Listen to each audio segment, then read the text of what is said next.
اس وقت میں پاکستان کے مخیر حضرات سے بالخصوص اور عوام الناس سے بالعموم مخاطب ہوں۔ ملک کے اندر جو سیلاب کی صورتحال ہے اس سے آپ اچھی طرح باخبر ہیں۔ جس طرح تباہی مچائی ہے اس سیلاب نے، جس سے مالی نقصان بھی اور جانی نقصان بھی بہت زیادہ ہوا ہے۔ لوگوں کے پاس رہنے کے لیے مکان تو نہیں رہے تھے، لوگوں کے پاس نہ خوراک ہے، نہ سائباں ہے، اور نہ دیگر ضروریات زندگی انہیں میسر ہیں۔ تو ایسے موقع پر اللہ نے جن لوگوں کو عافیت میں رکھا ہے اور جو اللہ جل شانہ کی طرف سے نوازے گئے ہیں، میں ان سے گزارش کروں گا کہ اس مشکل وقت میں اپنے ان بھائیوں کے ساتھ کھڑے ہوں، ان کی ڈھارس بندھائیں اور ان کی فوری مدد کے لیے پہنچیں۔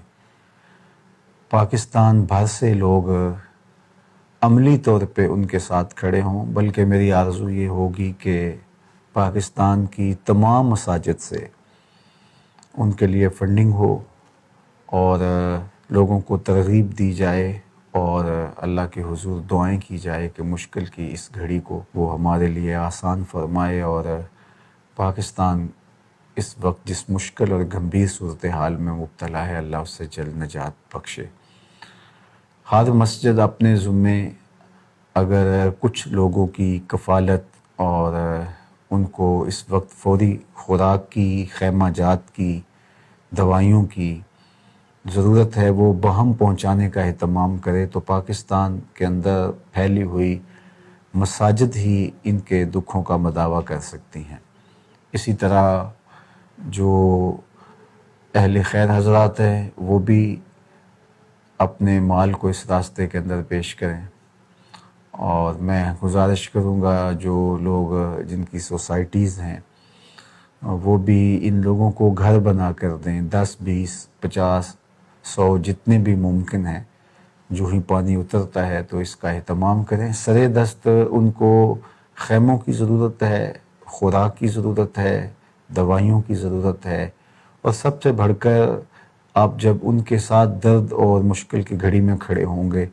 تو وہ اپنے آپ کو تنہا محسوس نہیں کریں گے۔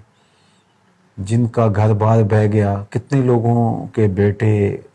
کتنے لوگوں کے ماں باپ، بہن بھائی اس پانی کی نظر ہو گئی، یہ سیلاب ہماری کتنی جانیں کھا گیا ہے۔ تو میں آپ سب کو خاص طور پہ گزارش کرتا ہوں کہ خود جائیں اور جا کے اپنی آنکھوں سے ان کا حال بھی دیکھیں، ڈھارس بھی بندھائیں، ان کو تسکین بھی دیں، اور اللہ نے جو عافیت آپ کو نصیب کر رکھی ہے اس پر اللہ کا شکر بھی بجا لائیں۔ اور اگر کسی وجہ سے آپ نہیں جا پاتے تو جو تنظیمات کام کر رہی ہیں، جس پر آپ کو اعتماد ہو، اس کو امین بنائیں اور اس کام کے لیے آگے بڑھیں۔ ادارۃ المصطفیٰ ٹرسٹ اپنی بساط کے مطابق جو اللہ نے توفیق دی ہے میدان عمل میں موجود ہے۔ اگر آپ ہم پر اعتماد کریں تو ہمارے نوجوان مختلف علاقوں میں موجود ہیں اور اس مشکل وقت میں اپنے بھائیوں کے ساتھ کھڑے ہیں۔ تو اگر آپ ہمیں امین بنائیں تو ہم بھی اس امانت کو لوگوں تک پہنچا سکتے ہیں۔ لیکن بار دیگر میری آرزو یہی ہوگی کہ ہر مسجد سے ایک قافلہ اگر ان کی مدد کے لیے وہاں پہنچتا ہے،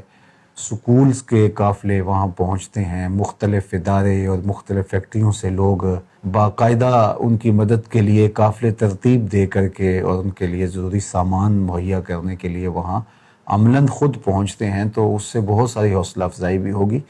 اور ان لوگوں کو جو ہے وہ محسوس ہوگا کہ ہم تنہا نہیں ہیں۔ تو مشکل کی اس گھڑی کے اندر ضرور اپنے مسلمان بھائیوں کی مدد کیجیے۔ حالات اس وقت کنٹرول سے باہر ہو رہے ہیں اور یہ لوگ بیچارے بے یار و مددگار کھلے میدانوں کے اندر بغیر چھت کے پڑے ہیں، تو ان کی مدد کے لیے خیموں کے ساتھ اور دیگر سامان کے ساتھ، اشیاء خوردنی کے ساتھ ان کی مدد کے لیے پہنچیں۔ اللہ آپ کا حامی و ناصر ہو۔